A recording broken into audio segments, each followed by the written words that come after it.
안녕하세요. 저는 올해로 41살이 되는 서울 사는 여자입니다. 결혼 후에 기가 막힌 시어머니를 만난 후 이 사연 채널에 제 사연을 보내라는 주변 사람들의 응원을 받고 이렇게 글을 쓰게 됐습니다. 지금부터 제 인생 중에 다시 돌아간다고 해도 같은 선택을 할 이혼 얘기에 대해 말씀드릴까 합니다. 저는 어려서부터 화목한 가정을 꿈꿨습니다. 어릴 때 사실 아픈 상처가 있었어요.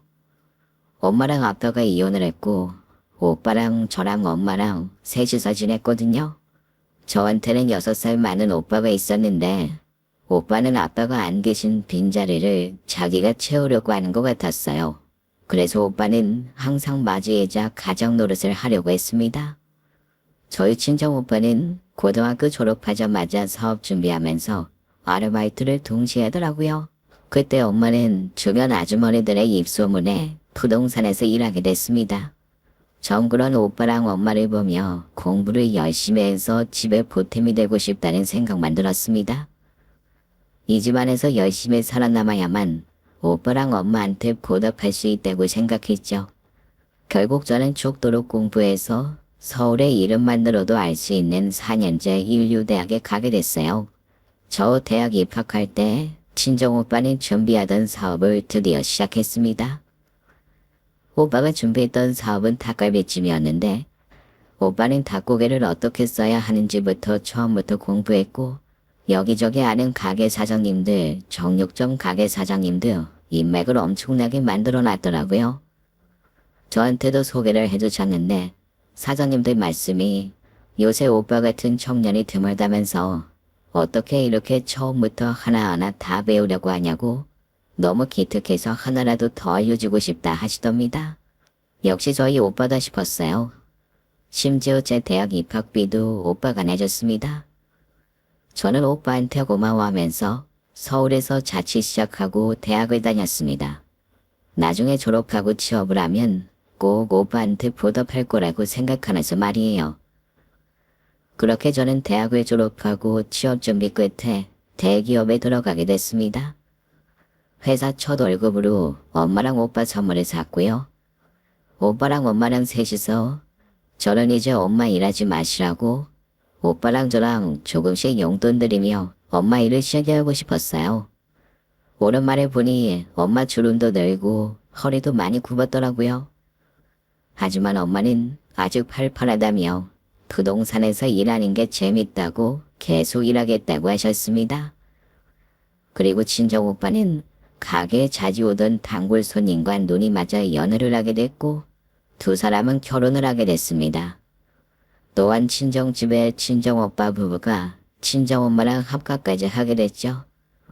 엄마는 낮에는 부동산 일을 하시고 저녁에는 오빠네 닭갈비집에서 일을 하시며 애들을 봐주십니다. 그리고 저는 대기업에 들어가자마자 바쁘게 일하게 됐어요. 치열하게 살다 보니 대학교 시절에도 그 흔한 연애 한번 못한 게 걔는 한이 되더라고요. 사실 입사한 지 얼마 안 됐을 때도 대기업 다닌다고 주변에서 소개팅 자리는 많이 들어왔어요. 그렇게 저는 소개팅으로 지금의 남편을 만나게 되었어요.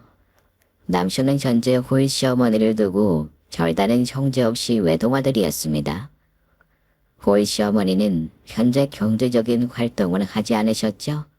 저는 어릴 적 아빠에게 받았던 상처 때문에 남자를 대하는 게 내심 어려웠는데 남편은 제 과거 얘기를 듣고 자기도 똑같다며 공감해줬던 것이었어요.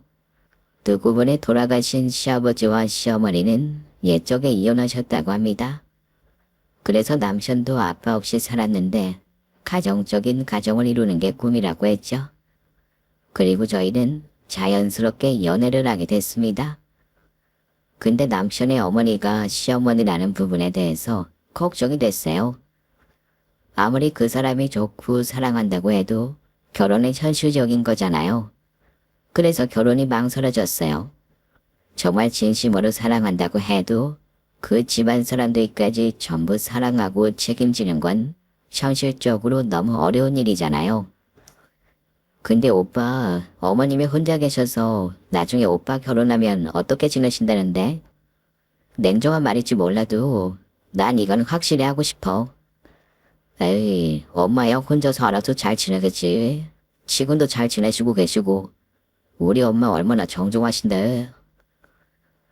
그때 제가 아무런 대답을 안 하자 당시 남자친구였던 남편인 제 눈치를 엄청 보더라고요. 진짜요? 나 거짓말하는 거 아니야? 결혼 후에도 우리 엄마 때문에 당신이 힘들게 하는 일은 절대 없을 거야. 내가 이렇게 약속할게. 그렇게 끊임없는 설득에 알겠다고 믿어보겠다고 했고 저희는 사귄 지 1년 만에 결혼을 준비하게 됐습니다. 그리고 저희 상견례 때 분위기는 무척 좋았어요. 무엇보다 저희 친정엄마랑 시어머니는 쿵짝이 잘 맞아서 서로를 위로하며 존경하시더라고요. 특히 시어머니는 우리 엄마가 현재도 일을 하고 있다는 게 마음에 드는 것 같았습니다. 저희 친정 오빠네 가게에도 나중에 놀러 오겠다며 무척이나 호의적이셨어요. 근데 그때 시어머니가 이런 말씀을 하시더라고요. 사돈 청년이 사부인이랑 합가를 했다면서요. 정말 효자다 효자야. 내 살면서 정말 합가한 집안들 많이 못 봤는데 부럽네요. 저희 아들이 어렸을 때부터 지압도 없다고 저를 그렇게도 많이 챙겼어요. 제가 듣기로는 저희 사정이 비슷한데 어려운 사람들끼리 서로 돕시다. 네, 맞아요. 저는 저희 어머니가 편히 사셨지만 해서 이렇게 한 거지. 다들 어떻게 사는지는 가지각색이더라고요. 그렇게 저희는 제가 모은 6천과 오빠가 자기 사업한다면서 많이 벌었다면서 3천을 도와주고 남편이 모은 4천 가지고 19평짜리 신혼집에 대출을 끼고 시작했습니다. 결혼하고 나면 혹시 제 남편이 마마보이 그런 건 아니까 걱정했지만 결혼해보니 제 남편이 말했던 그대로였습니다. 시댁에서 일절 연락도 어떠한 간섭도 전혀 없었습니다. 그리고 시댁에 갈 일이 생기면 남편이 퇴근하며 다녀왔고 시댁 일로 저에게 어떤 부담도 주지 않았습니다. 오히려 제가 가려고 하면 당신 일하느라 힘든데 무슨 시댁에 간다 그래. 그냥 그 시간에 집에 가서 푹 쉬고 있어. 그러는 거예요. 저는 그 마음이 고마워서 푹 쉬었죠. 근데 남편은 시어머니를 참 극진히도 챙기더라고요.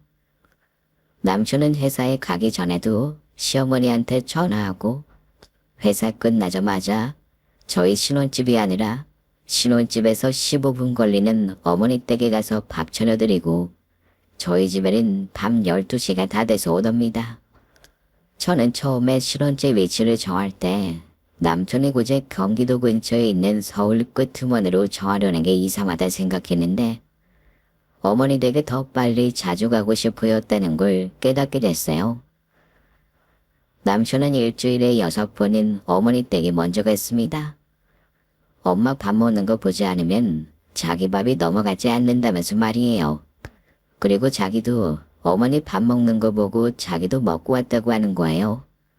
저는 신혼이고 해서 남편이랑 같이 먹으려고 기다린 적도 있었는데 그때마다 저는 집에서 혼자 반찬을 차려 밥을 먹었습니다.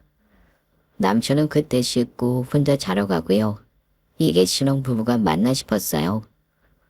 나중에 제가 저런 아들을 낳으면 인생 참 편하겠다 생각이 들 정도였습니다. 한 번은 일주일 내내 시댁에 다녀왔길래 제가 남편과 대판제대로 싸웠어요. 그땐 남편도 저한테 서운하다며 말하는데 기가 차더라고요. 당신 내가 지금 신혼생활인 게 맞아? 어머니 댁에 가도 너무 많이 가는 거 아니야. 나 혼자 자취하는 거랑 다를 게 뭐가 있나 싶어. 나 달라진 거 있다. 빨래며 집안일을 내가 2배로 하는 거. 엄마가 몸이 안 좋으셔서 그런 거야. 당신 귀찮게 하는 것도 아닌데 왜 그래? 맨날 나 혼자 집에 있는데 이게 신혼이 맞긴 해. 내 생각은 안 해. 우리 사귈 때보다 얼굴 덜 보는 거 알아 요즘? 당신 진짜 너무하다. 내가 이렇게 셀프효도 하는 걸로도 뭐라 하면 내가 어디까지 맞춰줘야 되는 거야. 지금은 엄마 컨디션이 안 좋으셔서 어쩔 수가 없어. 당신도 그 정도는 맞춰줘. 내가 당신한테 이래라 저래라 하는 것도 아니잖아. 아무리 그래도 그렇지. 허구한 내 시댁에만 가는 건 너무하잖아. 이럴 거면 왜 나랑 결혼했어? 그냥 어머니랑 단둘이 살지? 요즘 무슨 생각 드는지 알아? 당신 결혼할 여자가 필요해서 나랑 결혼한 건가? 이런 생각도 들어. 뭔 말도 안 되는 소리야. 당신의 10월대에 들어가지도 않으니까 너무 배부른 소리 하는 것 같은데. 주변 친구들 얘기로 들어보고 밖에 나가서 취미생활도 즐겨보고 좀 그래. 누구한테 말해봐봐. 누가 잘못된 건지. 그리고 장모님은 지금 형님이 든든하게 보살피고 계시는데 우리 엄만 봐줄 사람이 없잖아. 그래서 지금 우리 엄마 얘기가 왜 나오는데? 나는 알아서 셀프워도 잘하고 있으니까 고마운 줄 알라고. 그렇게 남편이 문을 쾅 닫고 그날은 아예 집에 나가서 시댁으로 가버리더라고요. 그래서 제가 그럴 거면 어머니 댁에서 살라고 저희 집 현관문에 잠가버렸습니다. 남편의 현관문을 두드리면서 소리를 지르다가 제가 아무리 말해도 안 나오고 묵묵부답이니까 무릎 꿇으면서 미안하다고 하더래요. 미안하면 앞으로 어떻게 해결할지 격을 물어보는 거잖아. 알았어. 앞으로는 일주일에 한 번만, 딱 한 번만 우리 엄마 보러 갈게. 그럼 될까? 그렇게 남편한테 일주일에 한 번만 어머니 댁에 가는 걸로 약속을 받았습니다. 그 후에 남편은 정말 그 약속을 지켰어요. 전 솔직히 안 믿었는데 남편이랑 같이 있는 시간이 많아지니까 사이가 저절로 더 좋아지더라고요. 그동안 괜히 남편한테 서운하게 굴었던 점들에 대해 사과하고 남편도 저에게 사과했죠. 저희는 알콩달콩 잘 지내다가 첫 아들을 임신하게 됐습니다. 근데 참 신기했던 게 그렇게 예쁜 아들을 출산했을 때도 어머님은 딱 한 번 오셔서 고생했다며 제 테이블에 100만 원 봉투를 두고 가셨습니다. 아이가 참 건강해 보이는구나. 딱 그렇게만 말씀하시고 1시간 정도만 있다가 돌아가셨어요. 제가 그 얘기를 주변에 하니 정말 좋은 시어머니 만났다며 부러워하더라고요. 제가 이게 평범한 거냐고 묻자 주변에선 반대였습니다. 오히려 엄청나게 특이한 거라고 말이에요. 원래는 시어머니들이 임신하고 애 낳으면 엄청나게 요란법석을 난리를 치고 그 후로 며느리 취급도 안 하면서 잡일이나 집안일이나 시키는 게 태반이더라고요. 그러면서 너희 시어머니는 정말 된 분이라고 칭찬일색이었어요. 일부러 너 불편할까봐 시댁에서 안 부르는 거고 아이 낳았다며 100만 원이나 주는 분이 절대 흔치 않다고 말이에요. 그래서 저는 그동안 남편이 시어머니한테 잘했던 게 생각이 나고 제가 그동안 너무 어머니께 모질게 굴었던 게 아닐까 하는 생각이 들었습니다. 이렇게 좋은 분한테 괜히 셀프여도 아닌 남편을 말린 게 아닐까 하는 생각까지 들더라고요. 그렇게 첫째 임신하고 출산할 때까지 어머니는 저희 집 근처에도 오지 않으셨습니다. 그래서 저는 휴직하고 솔직히 정말 편하게 퇴교하고 아이 낳고 갓난아기까지 봤던 것 같아요. 그리고 그쯤 남편이 자기도 사업하고 싶다며 회사를 갑자기 관뒀다는 겁니다. 대뜸 사직서를 내고 왔다고 말이에요. 제가 갑자기 무슨 소리냐고 하니 아니 형님 가게 하시는 거 보니까 쉽게 성공하는 것 같아서 외벌이 할 거면 월급쟁이로 불가능한 거 아니야. 형님 가게를 나도 하나 차려서 해야겠는데 당신이 친정에 들러서 얘기 좀 잘해봐. 이러는 거 아니겠어요? 당신은 사업이 쉬워 보여? 그거 절대로 쉬운 거 아니야. 우리 오빠가 무슨 쉽게 성공을 해. 말 가려서 해. 우리 오빠가 닭갈비집 그거 성공하려고 얼마나 고생했는데. 아, 미안해. 됐어. 아무튼 나도 해보고 싶으니까 형님 내 말 좀 전해놓으라고. 거기 2호점까지 나왔지? 나 3호점 사장님 할 거니까 그런 줄 알아. 무슨 말도 안 되는 소리야. 갑자기 하다못해 내가 잘 말해볼 테니까 오빠 밑으로 들어가서 종업원 시켜줄 수 있는지 물어볼게. 그 소리를 냈더니 남친의 자기가 무시받을 사람이 아니라고 화를 내는 거예요. 뭐? 당신은 대기업 다니고 나 중소기업 다녔다고 지금 나 무시하는 거지? 진짜 너무한다. 가족끼리 힘들 때 좀 도울 수도 있는 거지. 왜 그렇게 야박하게 굴어? 그리고 형님네 가게 엄청 잘 되는 거 아닌데 좀 도와주면 안 되는 거야? 우리 엄마가 형님네 가게 가보고 깜짝 놀라셨대. 뭐? 어머님이 우리 오빠네 가게에 가셨다고? 언제? 그때 듣기로는 저희 친정오빠 가게에 어머님이 몰래 갔다고 하더라고요. 시어머니는 갔다 오시고 정작 저랑 오빠한테는 말씀도 안 하셨던 거예요. 알고 보니까 그 당시 시어머니가 분장이라도 한 것처럼 보자기 같은 거 쓰고 선글라스 같은 걸 쓴 채 몰래 가셨대요. 가서 무슨 호구조사하는 것도 아니고 주변 사람들에게 물어 오빠네 가게가 얼마나 버는지 인테리어는 어떤 데서 했는지 그런 걸 시시콜콜 다 알아봤다고 합니다. 그래서 두 모자가 저희 오빠 가게를 그대로 가져가려고 했던 겁니다. 제가 대학 졸업하고 가장 하기 싫어했던 행동을 그대로 하려는 것이었어요. 저는 그런 남편이 너무 밉고 그런 시어머니가 무척이나 부끄러웠어요. 저희 친정오빠한테 뭐라고 말을 해야 되나 말이 떨어지지가 않더라고요. 아무튼 남편의 분점 요구에 대해서는 남편 요구대로 해주고 싶지가 않았습니다. 그래서 안 된다고 생각했고요. 전 단호하게 말했죠. 아이 하나까지는 당신 월급으로 충분해. 그리고 외벌이 아니야. 나도 복직하면 회사 그대로 다닐 거야. 그러니까 친정오빠 분점 얘기는 다시는 꺼내지도 마. 알았어? 그렇게 말하니 남편은 별다른 말을 못했습니다. 진짜 너무나도 황당했던 건 남편은 사직서도 내지도 않았던 거였어요. 저보고 회사 그만뒀다는 소리도 거짓말이었던 거죠. 제가 기가 막혀서 연애 시절에는 그렇게 상냥하고 배려심있던 남편, 저한테 작은 거짓말이든 손짓이든 욕설이든 하려고 하지 않던 남편이 이렇게 말도 안 되는 생각으로 거짓말까지 한 걸 보면 제가 정말 사람 보는 눈이 없나 싶었습니다. 그렇게 분점 소동이 끝나고 남편과는 그냥저냥 지내게 됐어요. 지금 생각해보면 웃겨요. 뭐가 좋다고 더 같이 살았는지. 그때 이 남자가 보통 남자가 아니구나 하고 넘기지 말았어야 됐는데요. 그때부터인가 남편이 점점 집안일에서 손을 넣기 시작했어요. 원래는 저희 둘 다 일을 하니까 서로 반반 부담을 했었는데요. 물론 딱딱 갈라서 한다기보다는 시간이 남는 사람이 더 하는 식으로 했죠. 아무래도 퇴근하고 집에 더 빨리 오는 제가 더 많이 하는 식이었어요. 신혼부부 때는 남편이 매일같이 시어머니 댁에 가니까 집안일을 할 게 사실상 그렇게 많지는 않았는데요. 다른 주부님들은 아시겠지만 아이를 낳고 나서부터는 집안일의 스케일이 달라지잖아요.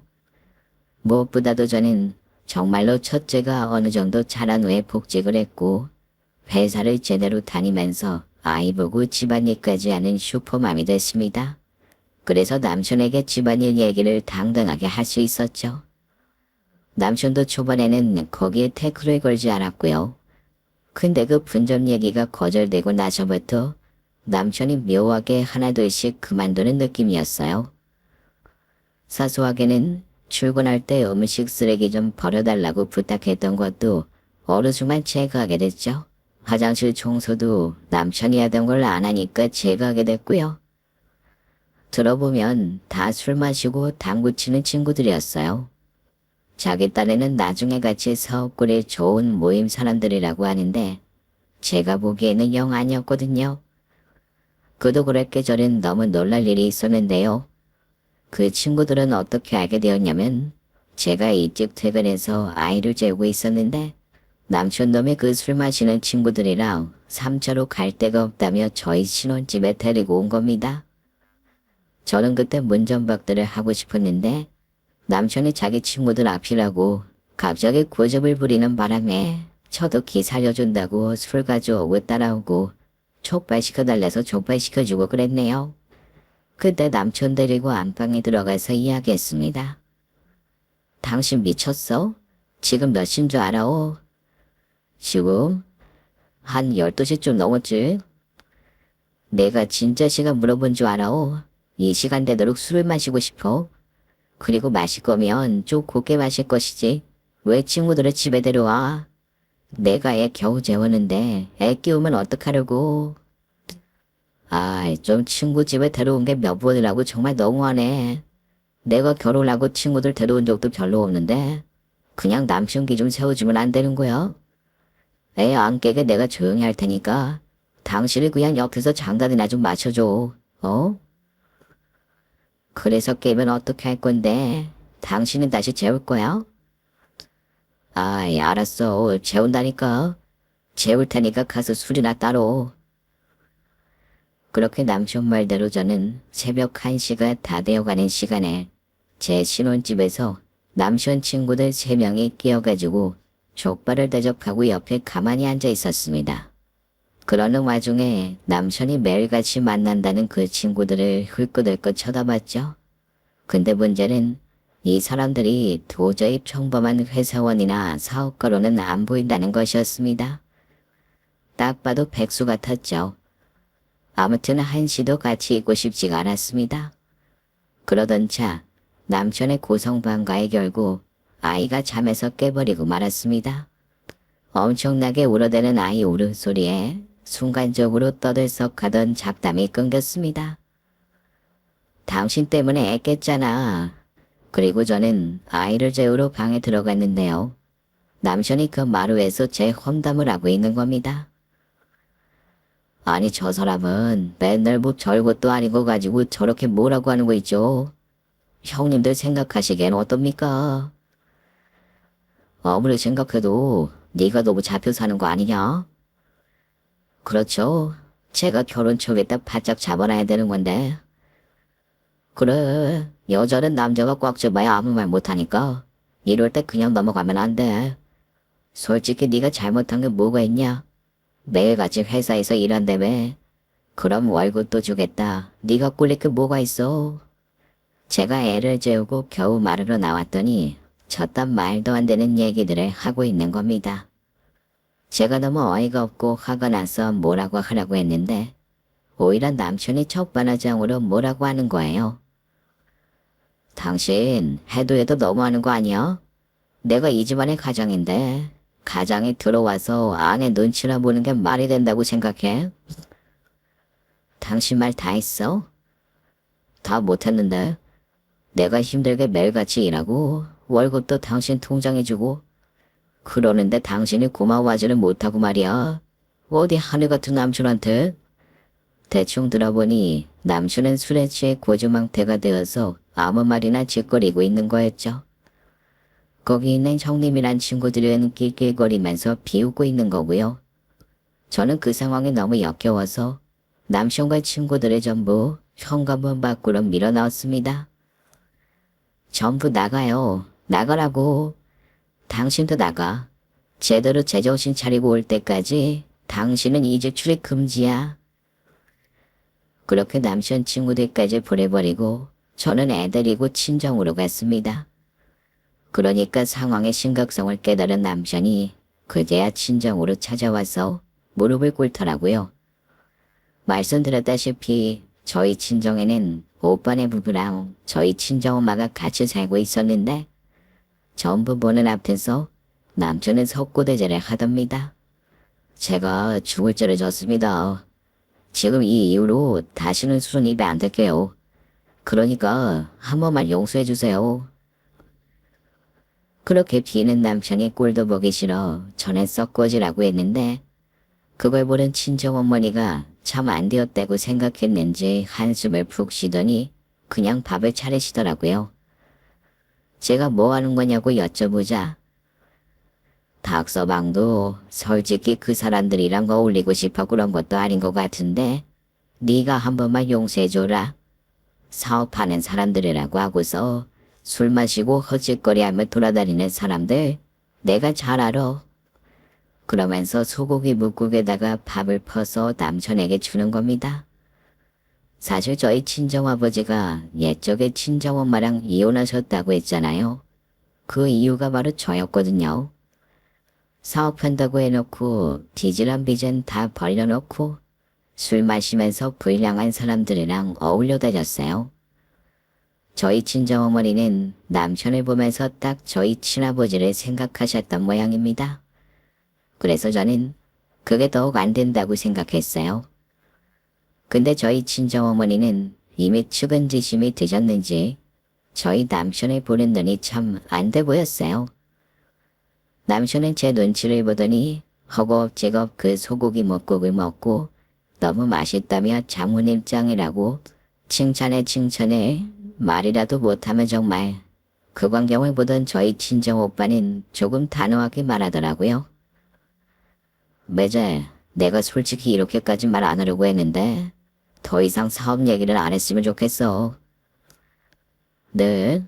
갑자기 무슨 말씀인지? 내가 정말 무슨 말 하는지 모르겠어. 괜히 사업할 자신도 없으면서 책임감도 없으면서 내 여동생 괴롭히고 살지 말란 소리야. 친정오빠는 절대 고함을 치거나 욕을 하지 않았습니다. 하지만 낮고 분명한 목소리로 남편에게 그렇게 말했어요. 미영이한테 들어서 알겠지만 내가 쉽게 사업 성공한 거 아니야. 솔직히 난 이게 성공이라고 생각도 안 해. 난 앞으로 책임질 게 더 많고 근데 내가 지금 매저를 봤을 땐 사업할 사람으로는 안 보여.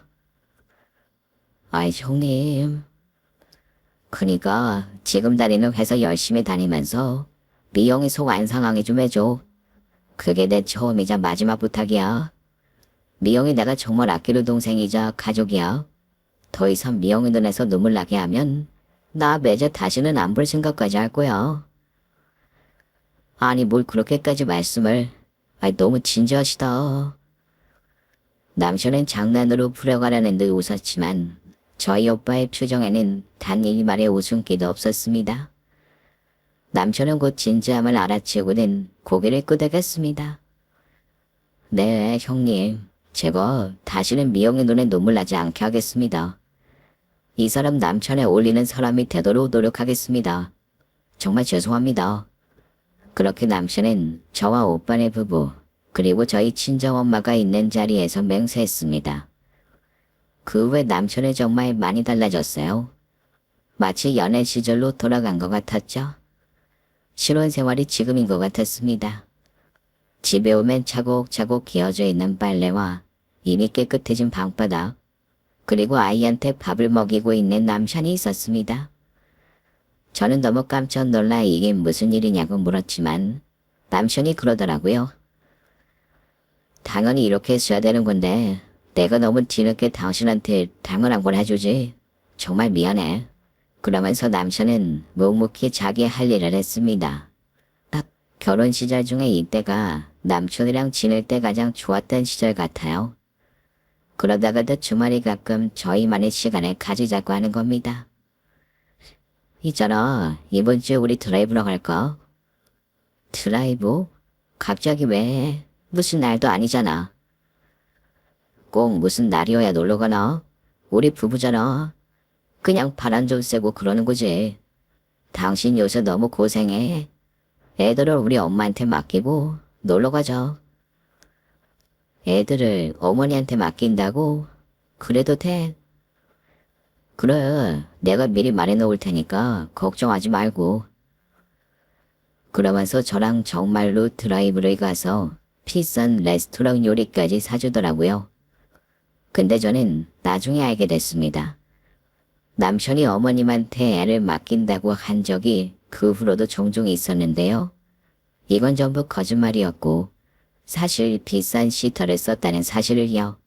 그리고 저는 이때 남편이랑 사이가 좋았던 탓인지 또다시 예쁜 딸을 임신하게 됐습니다. 그렇게 둘째가 생겼을 때 시어머니가 갑자기 집 걱정을 하기 시작하시더라고요. 뜬금없는 걱정이었습니다. 그때 저희가 사는 집이 대출 끼고 준비했던 19평짜리 집이었거든요. 너네는 손주도 둘인데 집이 너무 좁은 거 아니니? 그러면서 저희 친정 부모님을 만나서 애들 집 상의를 하자고 하시대요. 저는 갑자기 이게 무슨 일인가 싶었어요. 시어머니는 솔직히 저희랑 앞으로 사실 것도 아니고 저희 애 키울 때도 별 관심 없으셨던 분이셔서 우리 애들이 하나든 둘이든 집이 좁아 터지든 말든 딱히 상관 안 하실 거라 생각했거든요. 그래서 그때도 이상하다고 생각하고는 있었죠. 근데 시댁에서 돈을 만든다며 먼저 5억을 제시하는 게 아니겠어요?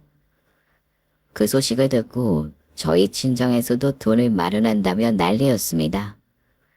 당시 엄마는 부동산에서 일하던 게 잘 돼서 건물도 가지고 있었거든요.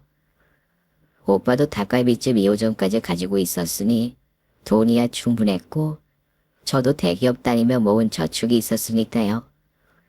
솔직히 경제적으로 보면 시댁보다 저희가 압도적으로 우월했습니다. 그래서 오히려 친정에서 있을 수 없는 일이라며 이때를 빨리 잡아야 한다고 했어요. 너희 사부인이 내가 계속 좋은 분이라고 했지.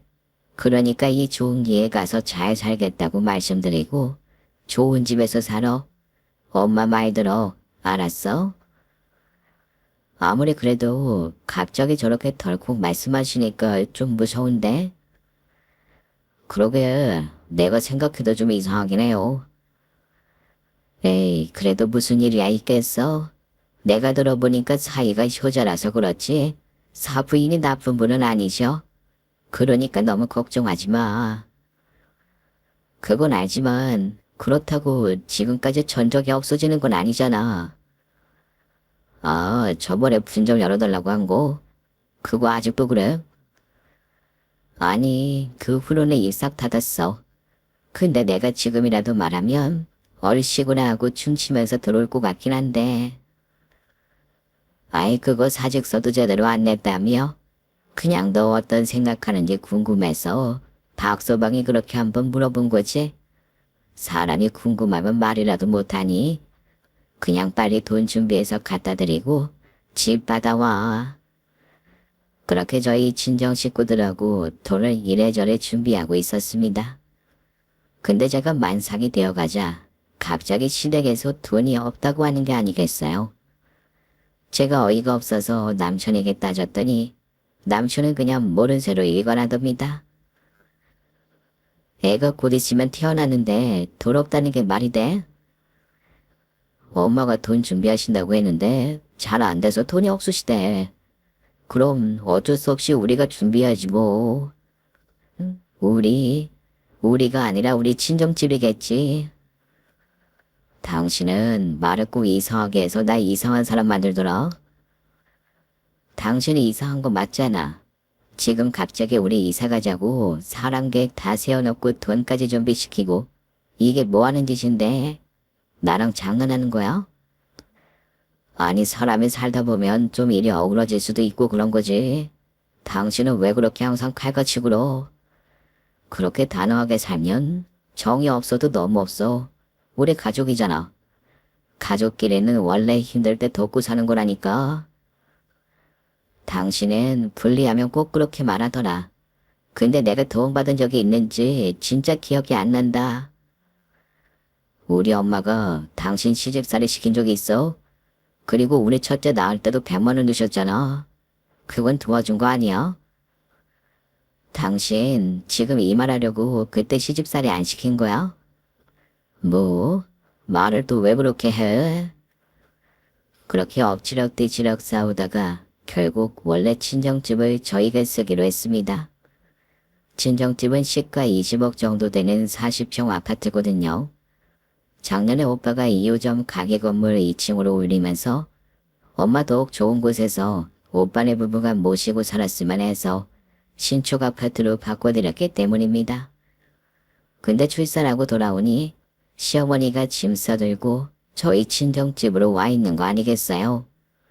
전 어이가 없어서 이게 무슨 난리냐고 하니 왜? 엄마랑 같이 살면 엄마가 아이 도봐주고 좋지 않어? 이러는 겁니다. 어머니 지금 뭐 하시는 거예요? 갑자기 들어오셔서 저희랑 합가하시겠다고요? 말도 안 되는 소리 하지 마세요. 저희 이혼할게요. 당신, 내가 결혼하기 전에 어머님이랑 같이 사는 거 안 된다고 분명히 말했지? 제가 단호하게 말했어요. 근데 남편이란 놈이랑 시어머니는 비웃는 겁니다. 네가 애를 둘이나 낳고 이혼이나 할 수 있겠냐? 지금 네가 그 나이에 이혼녀 되면 참 진정해서 좋아라 하겠다. 내가 이렇게 될 때까지 얼마나 기다렸는 줄 알아? 진짜 애 낳기 하기 더럽게 힘드네. 시어머니와 남편은 그 사이에 아주 다른 사람이 되어 있었습니다. 너 그동안 며느리 놀이도 안 하고 편히 살았으면 이제라도 제대로 할 생각을 해야지. 일단 밥이나 차려봐라. 짐 가방 들고 오느라 기운이 다 떨어졌어. 그러자 남편이란 놈은 쪼르르 어머니 곁에 가서 말하답니다. 엄마 괜찮아? 그러게 뭐하러 그 무거운 거를 들고 와. 내가 가지러 가겠다고 했잖아. 그러다 못 망가져요. 당신 이게 무슨 소리야? 어머님이랑 합거라도 하겠다는 소리야 진짜. 장모님도 아들 데리고 합가 생활 하시잖아. 넌 가까이서 그걸 보면서 아무 느낌이 안 들었어. 미안한 마음도 안 들고. 난 기다릴 만큼 기다렸으니 그리 알아. 애를 둘씩이나 낳았는데도 저렇게 철부지 같은 소리만 한다. 넌 애가 그러고도 철딱서니가 없어. 그래서 요즘 애들은 고생 안 해봐서 모른다니까. 나 젊었을 땐 안 그랬어.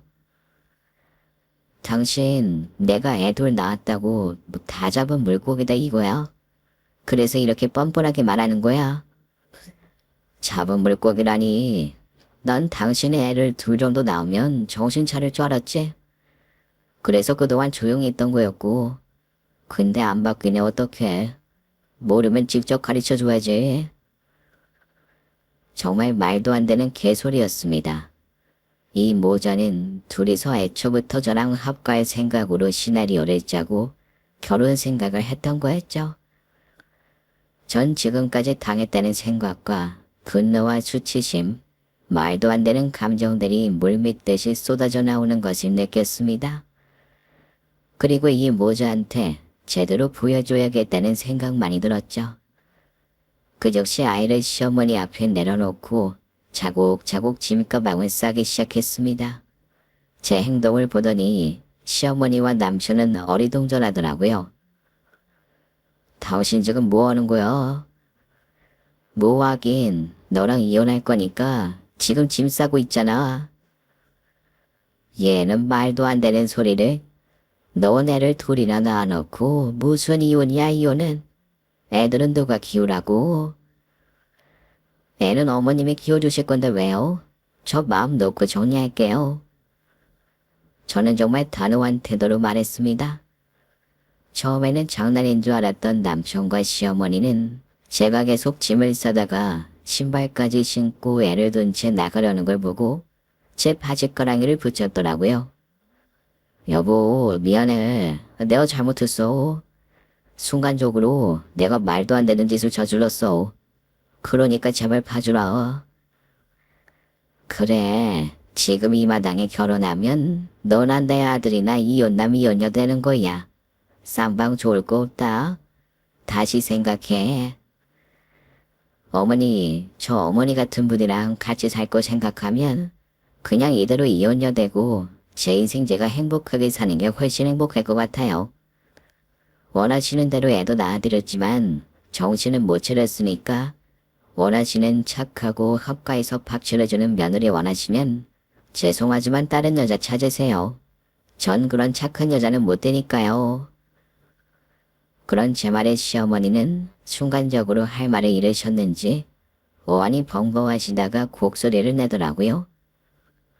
아이고, 내가 집안에 여자를 잘못 들여서 내 아들 인생을 망치는구나. 이혼은 좋은 것이라고 절대 있어서는 안 되는 거다. 내가 잘못했다. 다시는 너한테 밥 차려오라고 뭐라든 안 할 테니 생각을 바꿔줄 순 없겠어. 제발 부탁이다. 우리 아들 나이 먹어서 누가 데려가라고? 그게 제 알바인가요? 어머니가 아들 잘못 키우신 탓이죠 뭐. 그리고 저는 남편에게 말했습니다. 다시 정식으로 말할게. 우리 이혼해. 넌 이 이상으로 나한테 연락하지 마. 제 태도에 시어머니가 싹싹 빌었지만 전 이미 치졸한 모습에 정이 떨어질 대로 떨어졌습니다. 그리고 아이들을 제가 데려오는 대신 양육비를 매달 일정 금액을 받는 것이 아닌 전액 일시불로 받게 됐죠. 사실 저는 아이들을 놓고 갈 생각이 절대 없었습니다. 엄마로서 제 소중한 아이들을 어떻게 잊겠어요. 남편과 어머니 앞이라서 그냥 태도만 고압적으로 취한 거였죠. 그리고 저는 이혼하는 과정에서 바로 친정집에 있는 전 시어머니 짐부터 퀵으로 시댁으로 보내버렸어요. 아이는 친정집 아파트에서 저희 엄마가 봐주고 계시고요. 첫째는 이제 초등학교 들어갈 나이라서 크게 손이 안 가기도 하지만 그래도 자잘한 데에선 어른들 손이 필요하잖아요. 그리고 엄마가 워낙 아이들을 잘 돌보셔서 저희 둘째는 거의 엄마가 봐주고 계신다고 해도 무방합니다. 전 남편은 그 후로 저희 친정 오빠네 강에 따라 한다고 닭갈비를 대출로 시작했지만 반년 후 완벽하게 망해버렸어요. 전 시어머니는 대출 갚는다고 설거지거리 하면서 일한다고 합니다. 전 남편은 다시 사업하겠다고 돌아다닌다는데 글쎄요. 제가 보기엔 그런 것 같아요. 전 남편에게 연락이 오더라고요. 자기 엄마 척추염 있고 허리 디스크 때문에 돈이 없는데 어떻게 도와줄 수 없겠냐고 말이에요. 전 말도 안 되는 소리 하지 말라며 덧붙여 줬어요. 저번에 효도는 슬프라고 내가 말하지 않았어? 그러니까 너네 엄마 효도는 네가 알아서 해. 그렇게 전화를 끊어버렸습니다. 저희 친정엄마는 부동산 쪽에서 일하고 있는데 돈 잘 번다고 소문이 자자합니다. 나이를 먹으면서도 정정하시고 일을 계속하고 싶으시다며 일 욕심이 많으세요. 일 좀 조금씩 줄여가셨으면 좋겠는데 자기가 충분히 할 수 있다며 괜찮다고 하십니다. 오빠네도 가게가 숭숭장구해서 이제 정말 사무점을 연다고 하네요. 전 남편은 일을 못 구해 고생이라는데 결국 자기가 그렇게 무시하던 종업원 일도 못하는 주제 어떻게 사업이라는 생각을 하려고 했던 걸까요? 저희 오빠는 고등학교 졸업 후부터 종업원 막내 시기를 거치면서 하나하나 다 해나갔던 것인데 말이죠. 아무튼 전 남편 소식은 그 후로 끝입니다. 저랑 친정 오빠는 다시는 그 양반 부르지 말자고 웃으면서 보내버렸어요. 저도 이번에 회사에서 프로젝트가 잘 돼서 팀장으로 승진하게 됐습니다. 저희 식구들 다 모여서 해외여행이나 갈까 합니다. 지금까지 제 이야기 들어주셔서 감사합니다. 청취자분들 모두 건강하시고 오늘 하루 행복하시길 진심으로 바라겠습니다. 감사합니다. 올해도 저희 채널에 와주셔서 감사드립니다. 더 좋은 이야기로 찾아뵙겠습니다. 지금까지 작은 별나드였습니다.